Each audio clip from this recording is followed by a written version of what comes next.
Good evening. I'm Mike Knetter, and welcome to the UW Now Livestream series, where each week we bring you experts from the UW community talking about issues of importance during the COVID-19 crisis. We've got a great show for you tonight.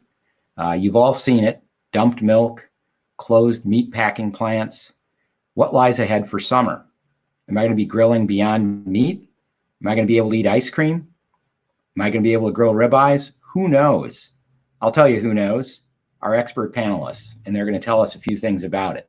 So we've got a great show tonight with 4 faculty members. Jeff Sindelar is our expert who's going to talk about the impact the pandemic has had on the meat industry. Heather White is next up, and she'll talk about what's happening in the dairy industry.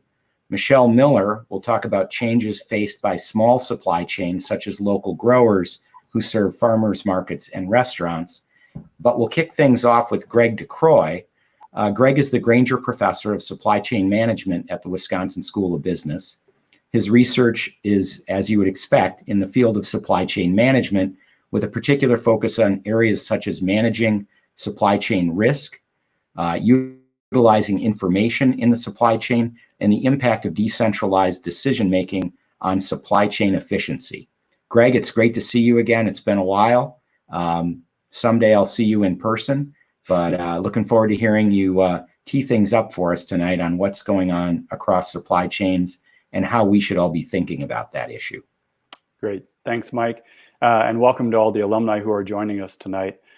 So in the midst of all that we're hearing, all the medical news we're hearing related to COVID, something that I noticed given my interest, there's been a tremendous amount of discussion about supply chains. Whether it's personal protective equipment or testing supplies or food, a lot of our supply chains have really been struggling over the last couple of months. And so, given my work, I think about supply chains a lot, but I realize that a lot of the population doesn't. So I thought it might be useful to start off our conversation tonight with some general comments about supply chains, what drives them, how they respond to disruptions, and then tie in a little bit to some of the food supply chain issues we're seeing that maybe we can understand a little bit better in light of some of the disruptions that we're seeing from COVID. Actually, skip ahead 2 slides. So supply chains are complicated. There's a lot going on this slide. That's basically the punchline. Supply chains are complicated. To get things from raw materials to finished goods that we use in our homes, there are a lot of things that happen to materials, and so they're complex beasts. To add to that complexity, a lot of the things, or maybe even everything that you see on that slide, might be performed by a different company. And so although they're trying to work together to meet some end goal and come up with an effective supply chain that meets the needs of the market, they also are working in their own interests to kind of optimize against their own incentives. And if we have a relatively small number of firms that are fairly dominant at a given stage in the supply chain, they can actually have a fairly large impact on the performance of that supply chain. Next. So what does it mean to run an effective supply chain? What is the supply chain trying to do? Well, it's trying to get supply to meet demand, but there are different ways the supply chain might do that. And this slide really shows a spectrum of between 2 different extremes. On the one hand, some supply chains try to be really efficient. And that's appropriate when you might have products and markets that are, demand is relatively stable and easy to predict, and you might have margins that are relatively thin. Maybe these are more commodity type items. In that setting, you would want a supply chain that's going to be very efficient. Low-cost suppliers, efficient production, economies of scale, efficient transportation. And you just want things to move through very smoothly, very little inventory in the system, and just move in a nice flow from supply to demand. At the other extreme are responsive supply chains.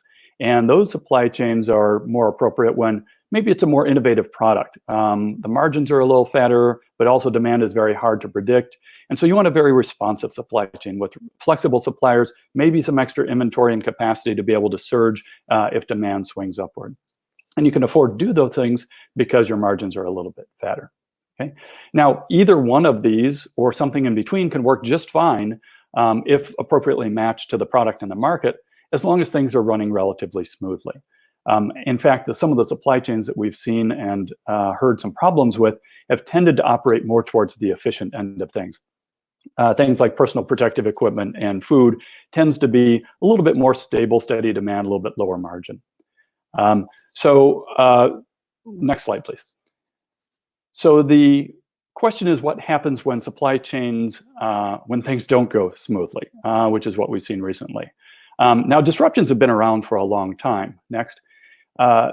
And you would think that supply chains have learned how to deal with them. And in fact, they have. They've gotten fairly sophisticated at preparing for and mitigating disruption risks.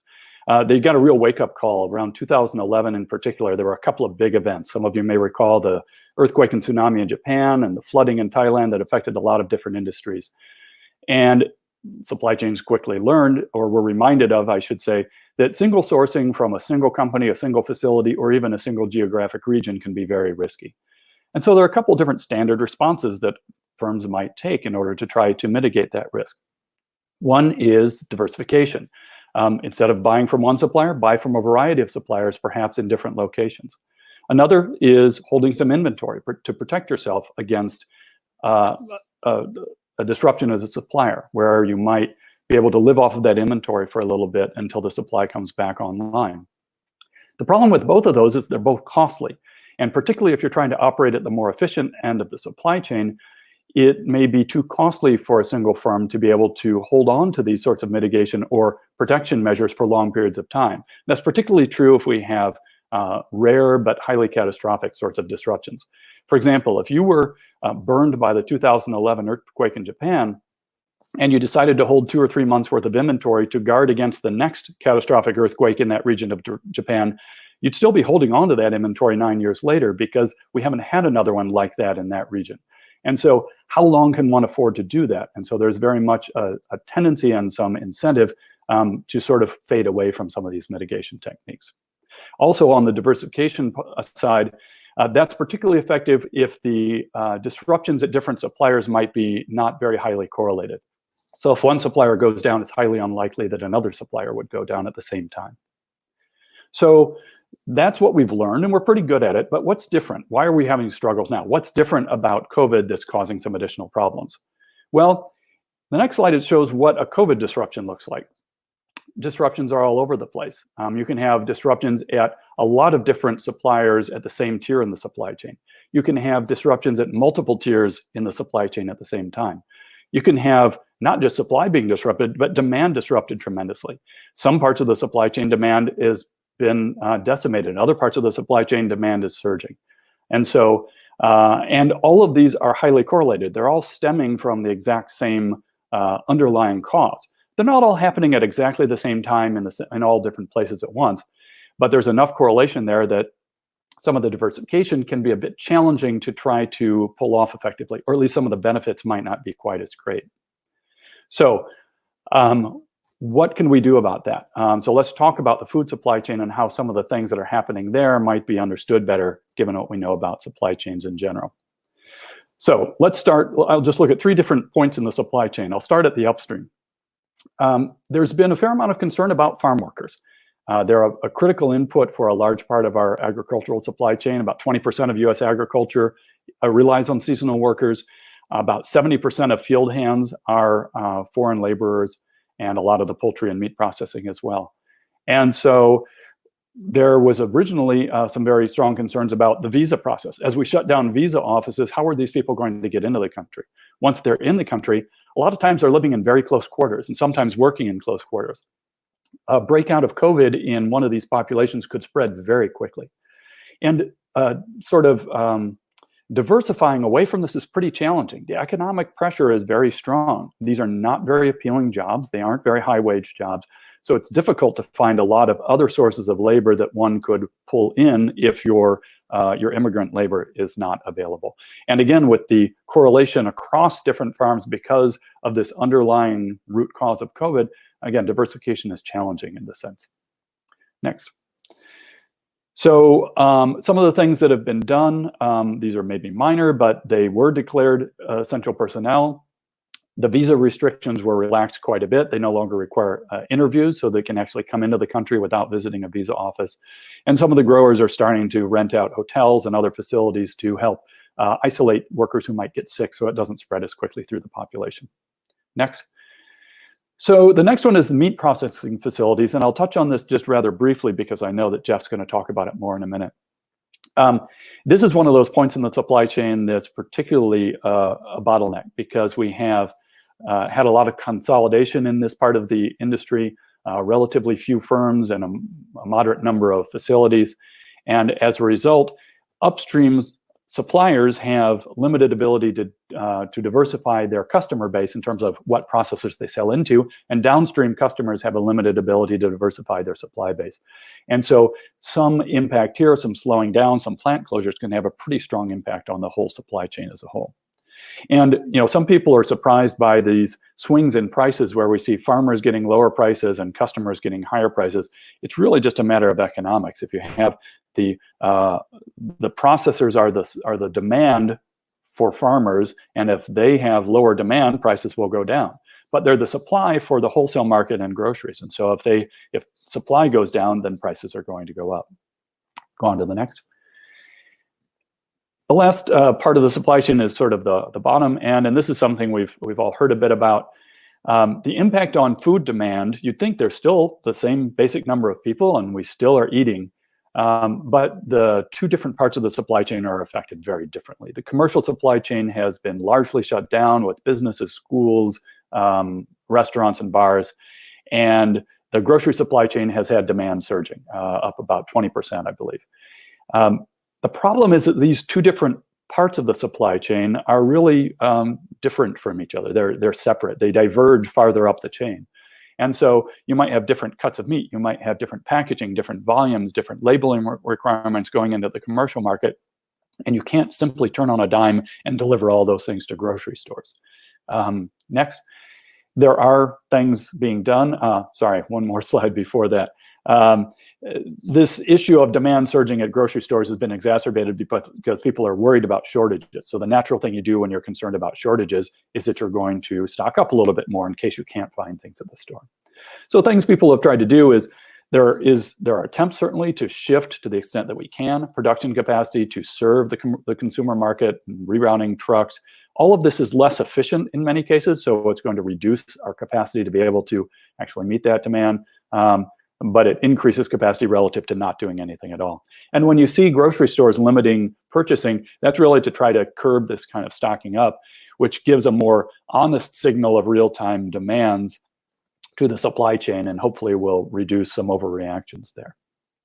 The last thing I'll mention briefly is sort of a little bit outside of the norm of the food supply chain, and that's food banks. And that's really the last thing that we're seeing a lot of news on most recently is the huge demand at food banks. I saw an interview with the CEO of Feeding America, and she was saying that on average, their demand is up about 60%. At the same time, supply is down. Supply from the commercial sector, supply from individuals. Some of the individuals who used to be donors are now showing up needing assistance. And again, we have upstream farmers who aren't able to bring their products to market and having to dump things, and my colleagues will talk more about that in a moment. And downstream, you have the surging demand that's going unfulfilled. And so again, a number of things are being attempted here to address this. The federal government stepped in and allocated $3 billion of a recent measure to try to buy food from upstream where it might be destroyed to downstream where the needs are greater, food banks and others in need. I'll just put in a quick plug for something that the Granger Center and some of my colleagues and students are getting involved with, just starting out now. It's something called Project Corona Care.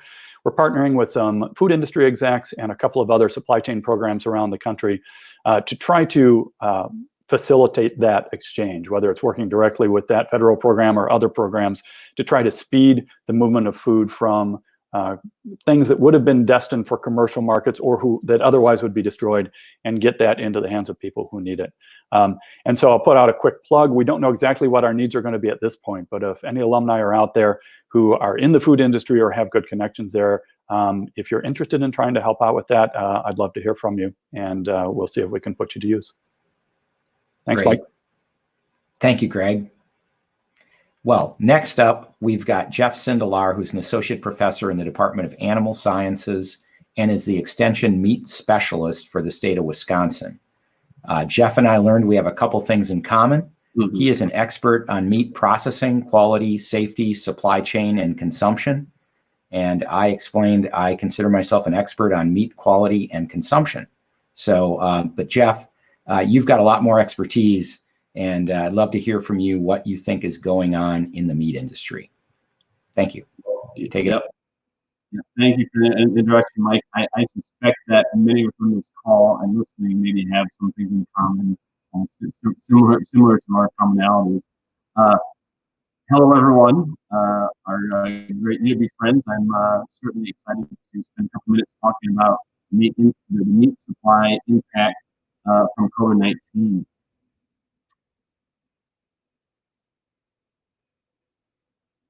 So my approach this evening is just to take a few moments and ask some basic questions, have a little conversation and content with those questions, and then kind of move through hopefully some of the hot button questions that many of you may have, may be confused about, may be curious about, may not even want to know the answers to, but certainly we're going to try to address some of these big important questions. So the first question that I think is very important to start out with is the simple question: is meat safe? And absolutely, the answer is yes. We know this because of support from smart scientists at CDC and other federal agencies, great people, great scientists here at UW Madison. We know that coronavirus is not able to be transferred on meat because meat does not have the appropriate receptor to do so. So meat is absolutely 100% safe. So some of you may be wondering or have wondered, maybe pondered, maybe done a little bit of research or inquired what happened with the meat supply. How did we get to this point, and what's going on? So in summary, real succinctly, lots of things happen in meat supply, and as many have explained or described it up to this point, it's been a wild roller coaster, one of the craziest times in recent history, definitely for meat processing. And so I've listed a few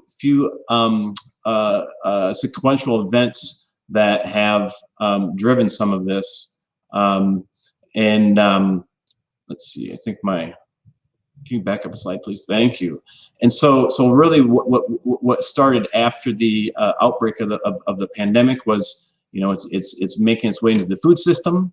That the ministry first started feeling some of the impacts when restaurants and other institutions started to close.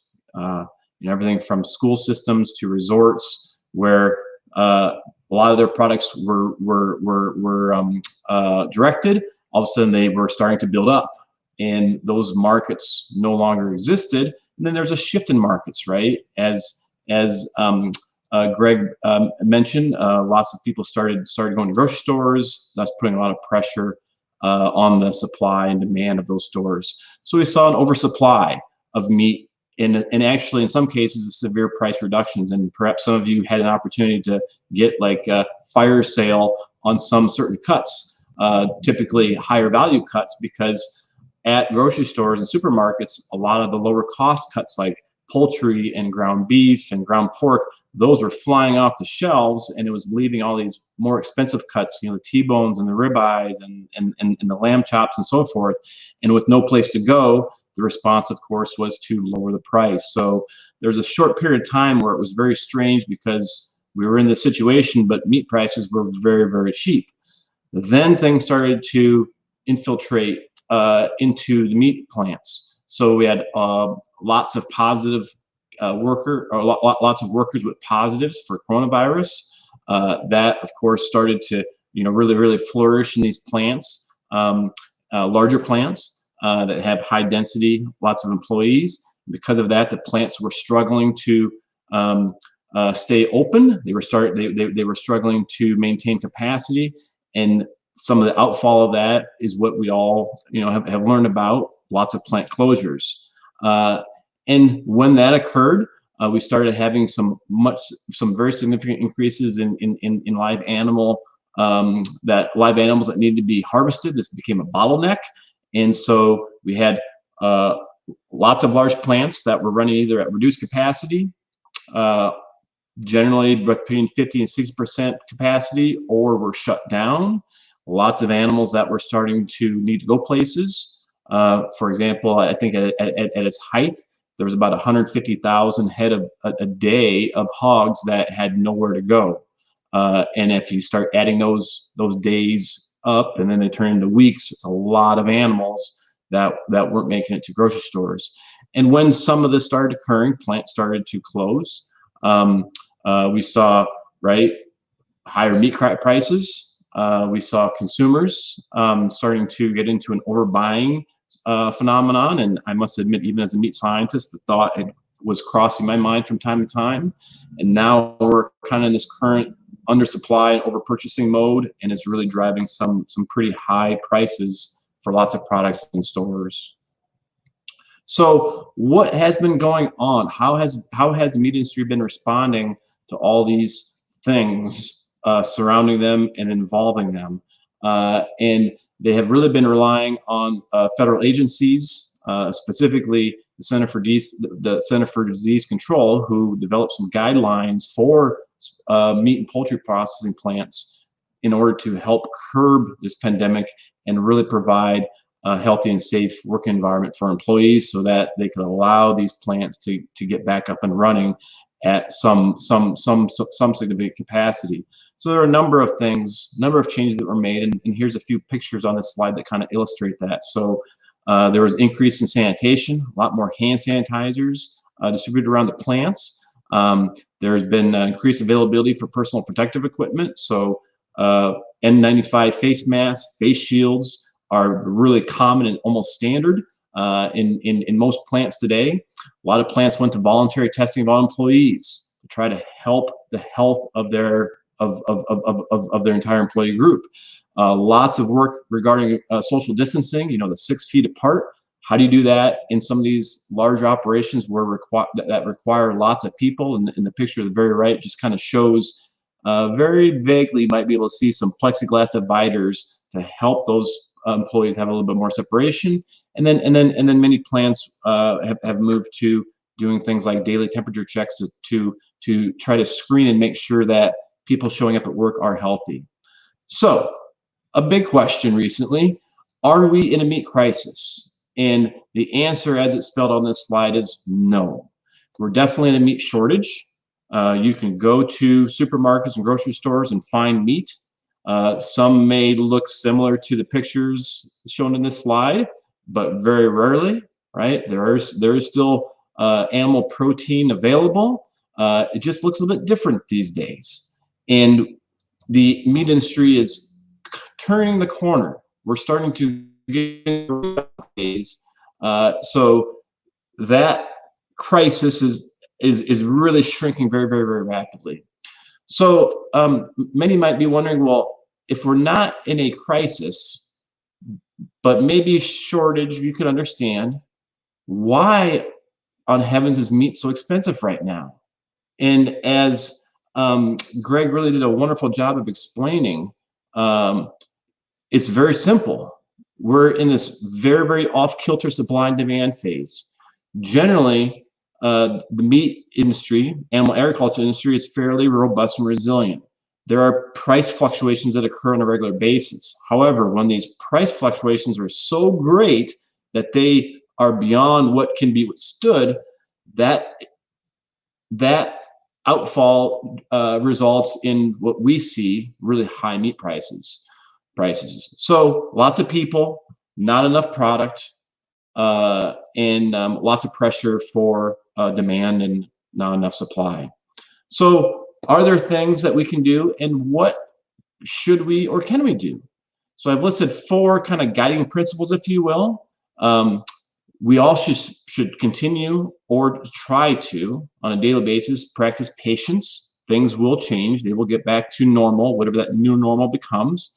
We should exercise control as much as possible, especially with purchasing products. Buy a couple weeks of products, but try not to buy more than that, so that it's spread around to everyone. That will absolutely help impact prices and getting back to lower prices. Adjust purchasing.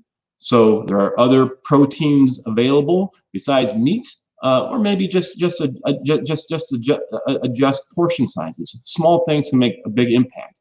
And then most importantly, maintain confidence. The food system is not broken. It's definitely been stressed and strained, but there are lots of people that are working really hard 24 hours a day to get this back on track. So maybe the most interesting question, which has this crystal ball effect. What will the future bring? What will things look like from here until maybe the next couple months, maybe the next couple years? And first and foremost, we're gonna continue seeing some higher and volatile meat prices in the short term, right? Until we can start recovering from this high demand period, and then this extra pressure that's going to be induced as restaurants and other businesses are starting to open, right? There's going to be more demand. However, there's still going to be some price suppression, some pushing back on those higher prices because of all these animals that need to get through the system. Thus, which are right now maybe a little bit lower value than they typically are. We're going to see some varying availability of different cuts in the store, as we've seen. And I think long term, I think we should all be prepared to expect to pay a little bit more for meat and poultry products in the store. Maybe 10, maybe 20%, but maybe a little bit more, because it's going to cost a little bit more to produce these products as we start to adopt all these different policies and practices and really move into a system that we prevent anything like this from ever occurring again. Thank you very much, Jeff. I wish we'd met sooner. We could have started a meat arbitrage business, but oh well. Maybe there's still time for that. We'll see. We'll see. Sounds like we got more volatility ahead. I'm sure we'll have some great questions from the audience. Thank you. Next, we've got Heather White, Associate Professor of Dairy Science and the Faculty Director of the UW Dairy Innovation Hub. Heather works closely with stakeholders and researchers to provide high-impact, research-based solutions to the Wisconsin dairy industry. Heather, welcome. I look forward to hearing what's going on with milk, cheese, butter, many of my favorite products. Thank you, Mike, for the introduction and for having me, and thank you for all who are tuning in. You know, especially across Wisconsin, we've all seen the newspaper articles where we're dumping milk, and at the same time, we have empty grocery store shelves. And so it really causes us to ask where the disconnect is and why it is that we're seeing that. And there are several reasons why this all came together and coincided to create a perfect storm. And we heard a little bit about this from Jeff with the meat supply. And we certainly heard a good setup from Greg about supply chains. And so for the dairy industry, this has involved two aspects of the supply and the demand, both in that we have a change in the demand, which has led to some processing limitations or challenges. I'm going to talk about that in just a minute. But this is confounded by the fact that dairy is a product that is in constant consumption, or constant production rather. So the dairy cow is making milk every day, and it has very specific storage requirements. And so if it cannot be removed from the farm to a processing plant, then we have an instant bottleneck. And that bottleneck has a very small window before it becomes a problem. And so that's what has led to some of these pictures that we've seen of milk being dumped and disposed of instead of being turned into the products that we know and love. This has resulted in milk prices to the farmers plummeting. And although the dumped milk is compensated for, the low milk prices are actually felt by every dairy producer. At the same time, we've been seeing the limitations to purchasing or empty shelves in the grocery store, just as Jeff had talked about with meat. So let's talk a little bit about this change in demand. It is actually a change in type of demand. So as we saw very quickly when the state and federal government responded to the COVID-19 pandemic, the food service industry was shut down, schools were shut down for remote education, and that results in a very drastic decrease in product consumption. Now, although all of us still are consuming food, we're consuming it in a form that's different. So if we look at two examples here, we've got the milk cartons that students drink milk at school. And that's actually one of the top uses of fluid milk in our country. The milk we buy from the grocery store is not in those little cartons. It's instead in half or whole gallon containers. And switching to that different type of packaging and different type of volume is not a switch that producers or processors can make overnight. Rather, it requires different processing lines. Another example would be cheese, where the food service industry might buy 5 or 10-pound bags of cheese. We're typically accustomed to buying 8-ounce or half-pound packages of cheese in the store. And so although the grocery store demand has increased and we see consumers buying dairy products to eat at home, it does not compensate for the amount of dairy product that would be consumed through the food service industry or the commercial industry, as Greg referred to it earlier. And why is that? Well, when we eat out, we eat dairy, especially here in Wisconsin. So think about your favorite restaurant to go to, or your family's favorite restaurant. One of ours is a local restaurant in Evansville, Wisconsin, the Night Owl. And if we think about your favorite menu or the menu here, everything on it screams dairy product. We have nachos and fried cheese curds. We have pretzels with cheese dip. We have beer cheese soup, and we have cheeseburgers. So all of these things have dairy in them. And this is really summarized with these two statistics. First, 90% of Wisconsin milk goes to cheese production. So we're a heavy cheese market in Wisconsin, and 40% of cheese and butter is used by the food service industry. And so when those restaurants were shut down, even though there was still some takeout service allowed, a drastic decrease in demand from that branch of the food supply chain. And Greg's diagrams earlier really showed how that could impact. So is all of the news related to dairy and COVID-19 bad? No, it's not. I think there's some positives that we can bring out of this. First is that consumers are buying dairy products from the store, and that's great to see that as we turn to more food at home, we're relying on dairy to provide some of those nutrients. The other thing is that we're uniting together as communities to help those who need food. And we're doing that. You heard some of this earlier, but we're doing it through donations, Feeding America, doing a Great American Milk Drive campaign. We have groups rallying together to gather donations to provide additional dairy into the school lunchbox programs, where we're sending lunches home to students, but we're able to add additional dairy products to help that family through during that time. And we're doing it both with milk and with cheese. And I think the last fact I just told you really highlights the importance of cheese, given that Wisconsin is such a cheese-driven market. The other piece of good news is that at the University of Wisconsin, we're well posed to do the research and outreach that can help the dairy industry come through this. In fact, just last year, the state reinvested in dairy research and outreach through the Dairy Innovation Hub, which funds these activities, research, and faculty members at UW-Madison, River Falls, and Platteville, are 3 campuses that have dairy science programs. And the research and outreach being done through the Dairy Innovation Hub addresses not just animal health, but many aspects of the food supply that you've heard about this evening, including how to develop new food products, how to help ensure farm businesses and communities are sustained and can grow and have that diversity and that nimbleness, that strength that we've heard about this evening. So we're leveraging all of this talent and collaboration to position Wisconsin's dairy community for economic, environmental, and social success. While this was important a year ago, it's perhaps even more important now as our producers are facing record low milk prices after having just started to come out of 5 years of that. And so our goal is to continue doing this innovative research to help get solutions into Wisconsin dairy farmers so that they can be truly competitive. So what is it that each badger can do across the state of Wisconsin to help dairy farmers? First, if you can, buy more dairy. Raise a glass of milk, eat a cheese curd, donate a gallon, in whatever manner you can help. Here we see Chancellor Blank, who recently congratulated the graduating class of 2020, certainly a class who has felt the impact of COVID-19, and she's celebrating with a cold glass of milk.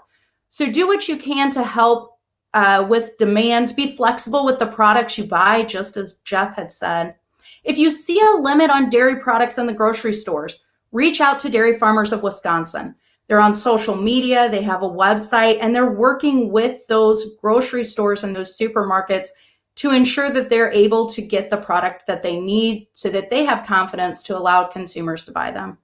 And finally, support our Wisconsin agriculture in any way you can, whether it's reaching out to your legislators, buying dairy products, or just showing support for your local dairy farmers, your local supermarkets, grocery stores, and restaurants, especially as they begin to reopen. I know we're excited, all of us, to go back to some of our favorite places.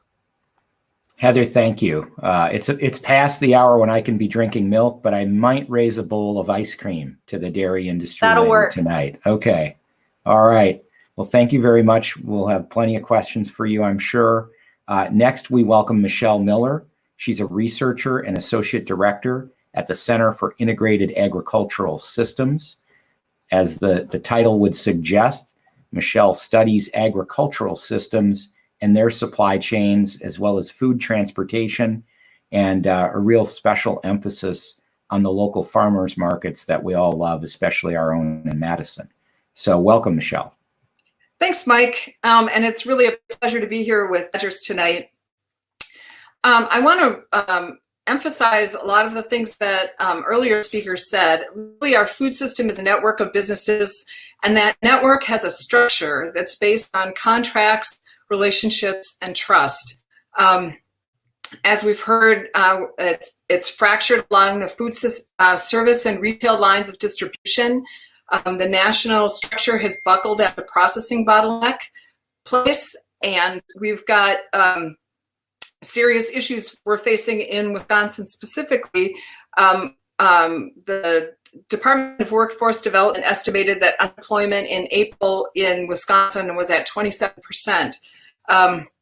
We'll know what those actual numbers are in 2 days, but that's quite a bit higher than the national average. We also know that the Milwaukee demand for emergency food in March was up 60% of its normal amount. At the same time, there have been news reports from Nielsen indicating that food purchases are up 86% in the grocery stores, but the prices are up too, as we've heard. Meat up 8%, eggs 31%, and dairy 10%. So some of the things we've seen with COVID-19 is that it's exacerbating existing trends. So things that we already knew were a problem are now a really big problem. For instance, oversupply in dairy, oversupply in vegetables, even oversupply in milk, in meat.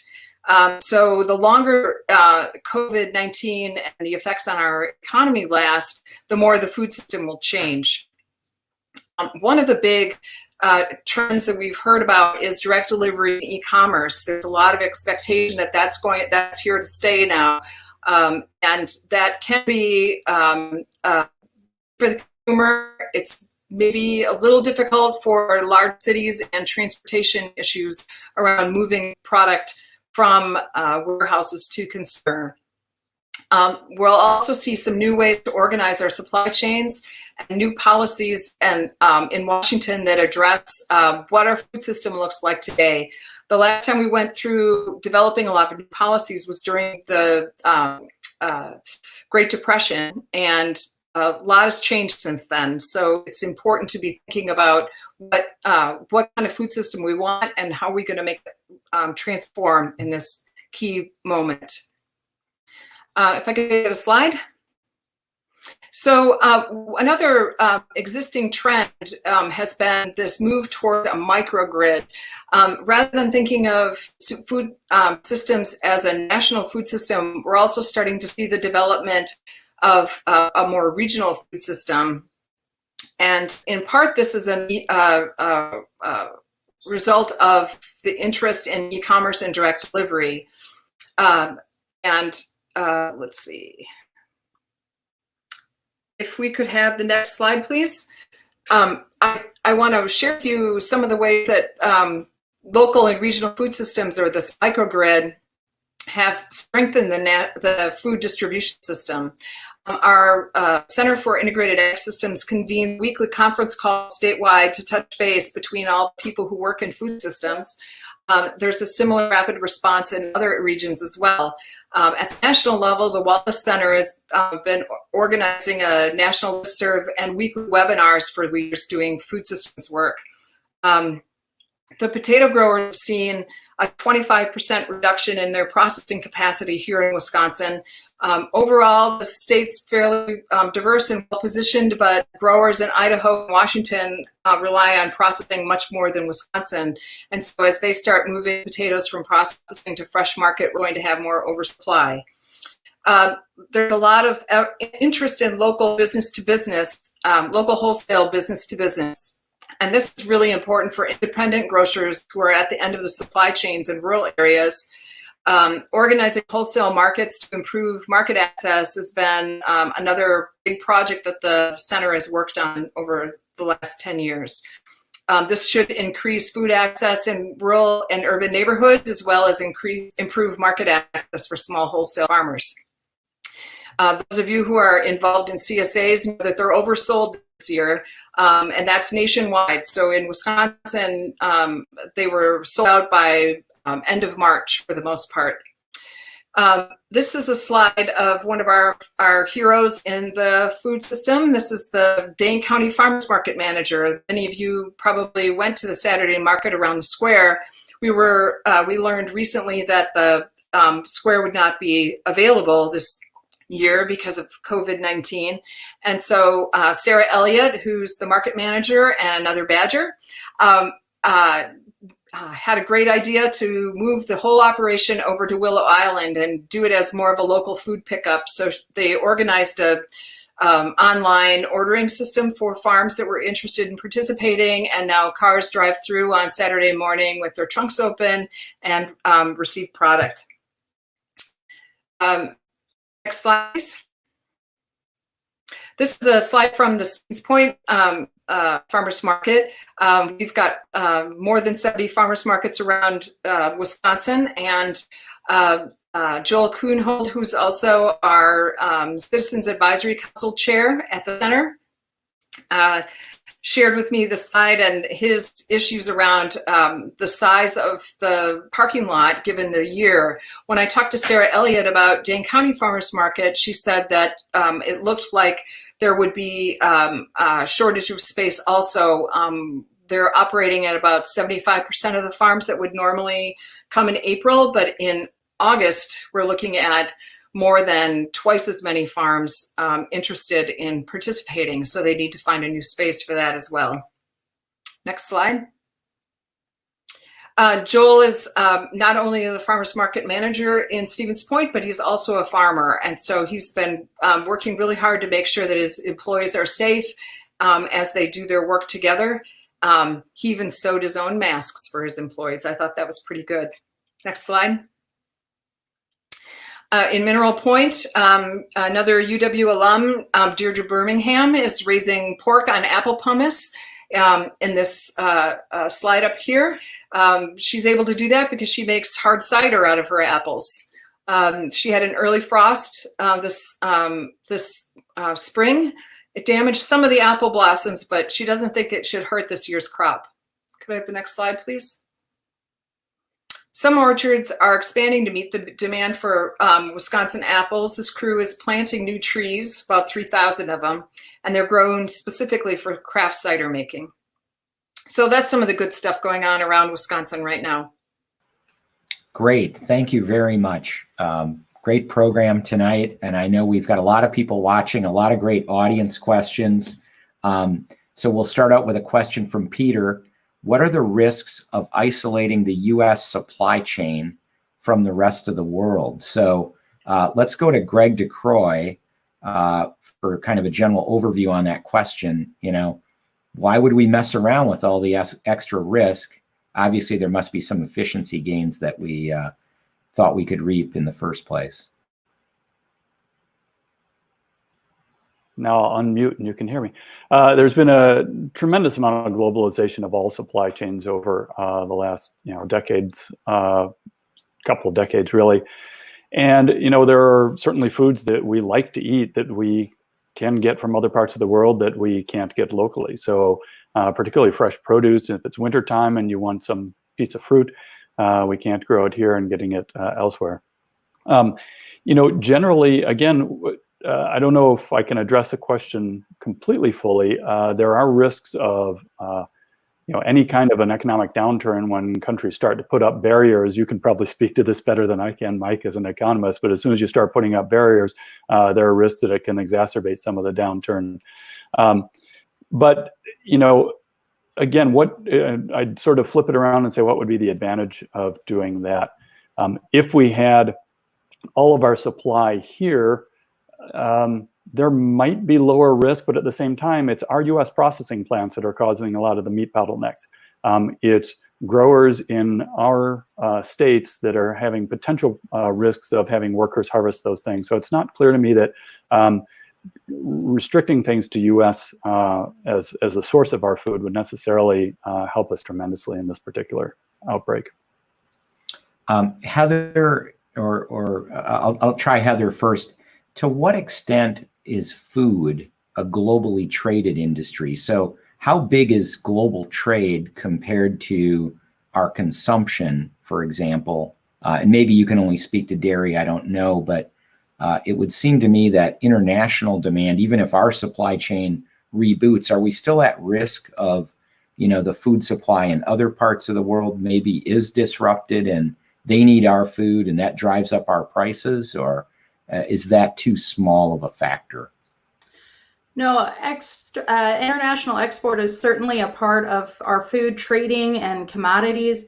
And one interesting thing is that sometimes the product that's demanded from international markets is different than what we might be consuming here. Again, different processing and packaging. And so a lot of things to take into account. I can't give you numbers off the top of my head proportionally of domestic use versus international, but we're always trying to improve our international exports just to strengthen our market here in the US and again, continue to improve demand on our high quality products. Great, thank you. We got a question from Carol. Carol notes that the US Food and Agriculture Critical Infrastructure Plan contains no overarching scheme for protecting the food system. How should the U.S. prioritize resources to ensure that we are fed in an emergency? In some ways, I guess we've got that emergency now, but I suppose we could have worse emergencies. Is there anything you'd recommend, Heather, and maybe Michelle can take a crack at this too? Yeah, one thing that I think is unique about the dairy industry, or certainly further confounded in the dairy industry, is that cows are making milk every day and that product's being made. We can't hold on to it without the processor. And so farmers are going to do their job every day. They're going to milk cows. They can't just stop doing that. So the product is there. I think the role then is to make sure we're giving support so that when milk prices drop or plummet like they have, that we're able to support the farms so that they don't have to shut their barn doors. And I think that, we're seeing some of that now with some of these relief programs, and we're seeing some of that support come through. The other aspect is, and Jeff commented on some of this, but ensuring that farm workers and processing plant employees are deemed essential employees, that we're prioritizing COVID test and PPE so that if we do expect them to stay open, they have the resources that they need to do that. Yeah, thanks for letting me take a crack at it, Mike. I think one of the biggest issues with the food supply chain is that as a national chain, it's really weak. And we've seen where the weaknesses are. So making it more distributed or decentralized, focusing on adding some redundancy back to the system so it's not super efficient, but it's also got some give in it is really important. I think that's especially important for perishable product. We've got a lot of problem with refrigeration and the availability of refrigeration in the supply chain right now. So making sure that we've got a special plan for perishable products as opposed to shelf-stable products, which are much easier to move and can pick up some of that stress in the system. Great, thank you. Let's go to a moderator question and let's get Jeff involved. Jeff, you alluded to this earlier. So restaurant opening. it occurred to me all these restaurants being shut down or mostly shut down probably meant for a period of time they were working off a lot of their inventory. And as they start back up, you're just going to have more places that need to carry inventory as a whole in the system. And so will that lead to a little surge in demand possibly? And I might need to think about my meat arbitrage scheme here a little bit. What's your take on that? Yeah, I think most certainly we are going to be learning the effects that the lifting of the safer at home orders are going to be having on restaurants. Already, restaurants are starting to be advised to limit their menus, and that really is a way, I think, to control, just like grocery stores have been doing, right? Limit how many products are available so that they can make sure that they're able to supply as many customers as possible. I think customers and Heather, I think said it really eloquently. She can't wait for the local restaurants to open up so she can start attending and patronizing those places. So we have to be very cognizant. Goes back to my patient's comment. When restaurants start to open up, they'll look differently. There'll likely be less selection, and they'll likely run out sooner. And we just have to understand that, right? We have to start this engine back up again, and it's going to take a little bit of time to get into some normalcy. So it'll be very interesting. I think we'll leave it at that. Question for Greg DeCroix from Mike. Greg, are there some supply chains for essential products that are particularly fragile? I'm a good sleeper and I need more things to keep me up at night. So what's the product whose supply chain worries you the most? That's a great question. I'll give you a list of some, but a lot of them are ones that we've already heard about. As much as I do think there is some room for concern in the food supply chain, it doesn't keep me up that much. Again, I think we're going to see some on and off with the meat processing facilities, and I think they're going to maintain enough capacity that's going to keep us with enough animal protein for those who eat it. And again, I think there's enough resilience that we're going to be all right there. We haven't heard as much in the news recently about some of the personal protective equipment. I still have concerns around that, N95 masks and things like that. It seems like there's some supply that has loosened up somewhat. With China coming back online, that helps somewhat.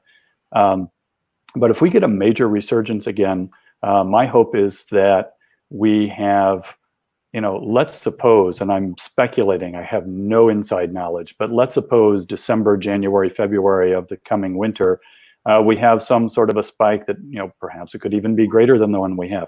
Hopefully not. Hopefully we have some treatments, maybe even getting close to a vaccine by then. But have we put ourselves in a better position than we were when this started? I know that a colleague of mine, Pete Luxus, and I were pulled into the Emergency Operations Center here at the university in mid-March. And what we both as supply chain experts wanted to say was, gosh, I really wish we had talked 6 months ago, because there was a lot we might be able to do. There might be something that hits us hard 6 months from now. And are we doing what we need to do? And again, I think disinfectants and personal protective equipment go so far. You may need them in meat processing plants. You need them in frontline workers. You need them to clean factories. You need all sorts of those. So I think that in some ways is the backbone. If we're able to sanitize and keep protection on workers that do need to be near each other or need patients, okay, along with testing, along with supplies for vaccinations and other medications that might be effective, those are the things that I'm kind of most concerned about, or at least I want to be most certain that we have them. Mm-hmm. With each crisis, we spend more GDP on protection, whether it was TSA or now it's special disinfectants and equipment. That Mike, is the way of the world. If I can go off script, we're going beyond moderator question. Now we're doing panelist question. No, I watched the program that you put on last week, and I was struck by something that Brad Tank, one of your panelists, said that week. He said that the governments around the world and the central banks are responding to, and he was speaking about econ and the financial markets. He said they're responding in concert, together, in the right direction, making aggressive moves, keeping the economy from collapsing during this very hard hit. And the reason we're doing that is because we learned a whole lot from when things hit in 2008, 2009. My hope is that, well, first of all, that I never see another pandemic in my lifetime, and that lifetime is long. Assuming we will, my hope is that time we can look back and say, you know, that thing we learned in 2019, 2020 about supply chains, food supply chains, personal protective equipment supply chains, we wrote the book back then, and now we can just implement it.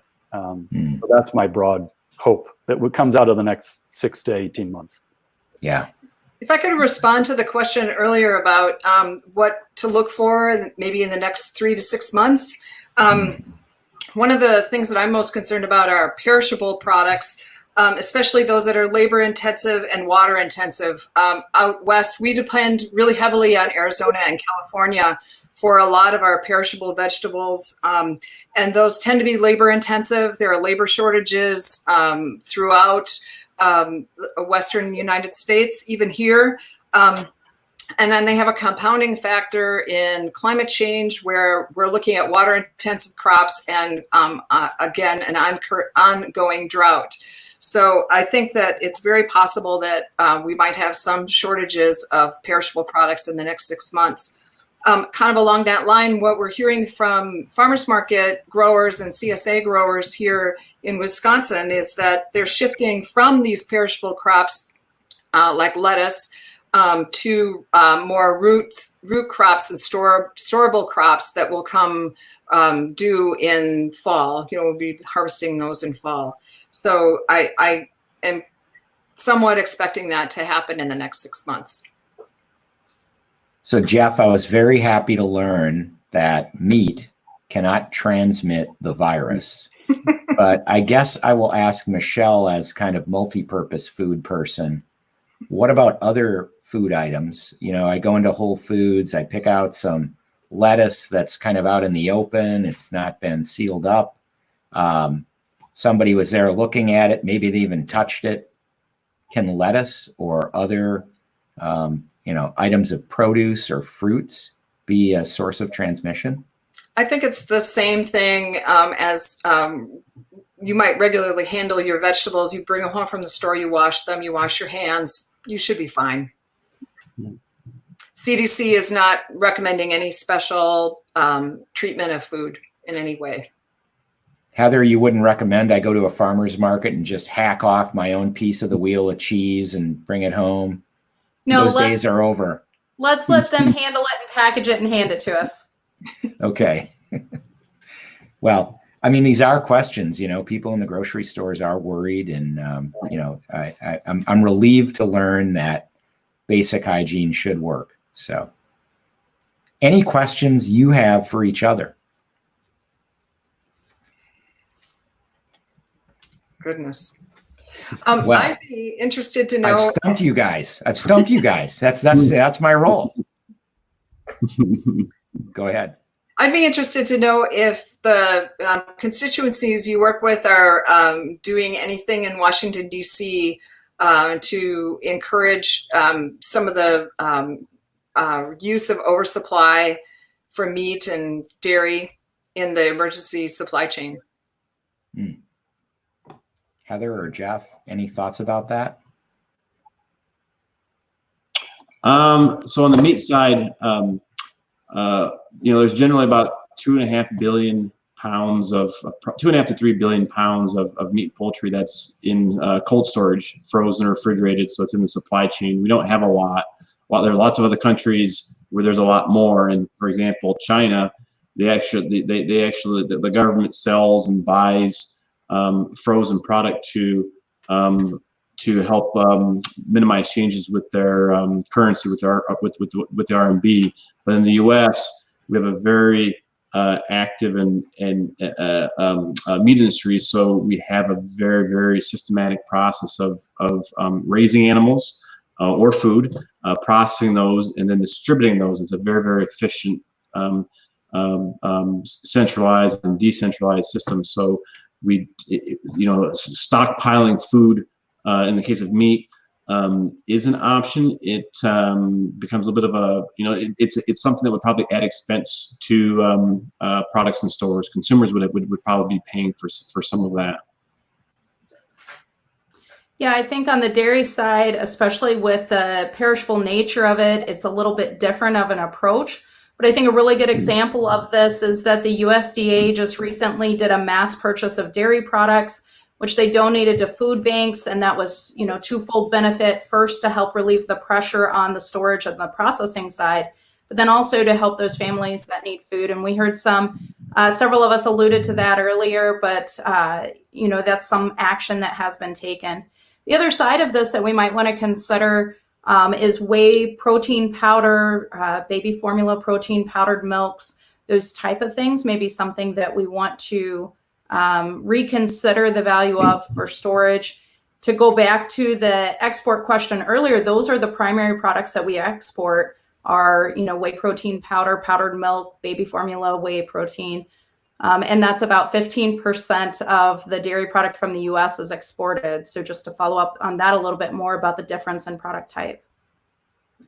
Well, some great observations, and Greg, to your question, I think it's a really interesting observation. Brad did refer to the Federal Reserve's playbook from the great financial crisis and how they were able to implement that in a matter of days and weeks, as opposed to months and months, like was the case in 2009.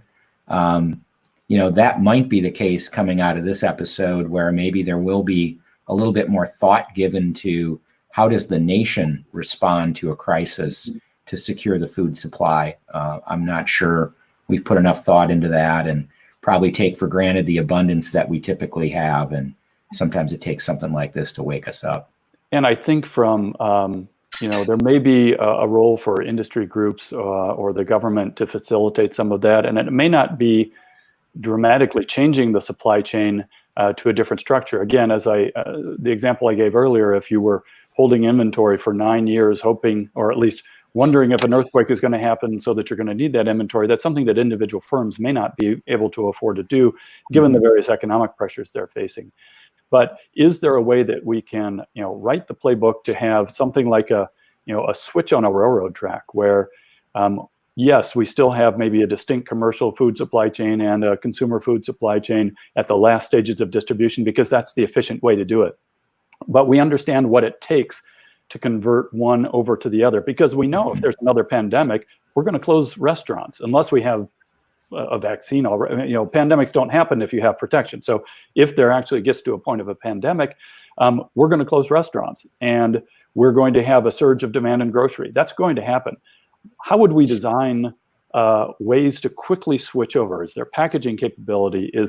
Are there contractual relationships just to have on mothballs so that when we need that, we can flip that switch? Similar thing outside of this panel, but with personal protective equipment.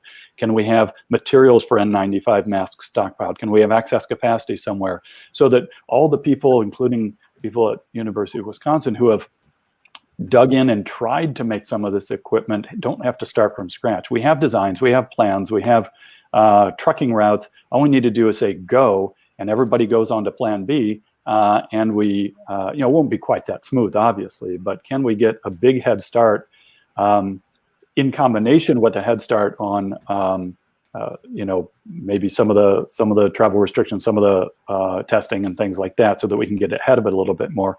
We think we could be, the supply chains can be in a lot better position, because I do think that the way that the markets will respond from a demand for products, whether it's protective equipment or food or whatever, sanitizer, it's going to be the same. So we know what to expect. Let's plan for it. We've been working on perishable pop-up markets, wholesale markets for small farmers who sell wholesale for precisely that reason, so that we would have a plan in place that could run with it. Good. Well, don't smooth out the prices too much, because then Sindelar Capital won't be able to make any money in meat arbitrage. Right. Yeah. And we can never forget the U.S. has one of the safest and most abundant food supplies and cheapest in the world, and there are reasons for that. So when we do something different, that all gets a little bit impacted. Well, not to mention we have a great College of Ag and Life Sciences, a great business school. I thank you all for joining us tonight. It's been great to have you, and look forward to the day when we have our new Meat Sciences and Babcock Dairy buildings completed. That will be wonderful. Well, thank you for joining us for a great show, and thank our audience members for being here. It's been a wonderful evening and very informative. We look forward to this coming Thursday night. We'll be back again with a special segment on an edition of the History of the Wisconsin Union. Sarah Shute will be joined by Union Director Mark Gouthier and Shana Hetzel, who's a former Wisconsin Union student leader. And be sure not to join us next Tuesday. Being Memorial Day weekend, we will take next Tuesday off. We'll be back again the first Tuesday in June with a new segment. So thanks for joining us, and on Wisconsin.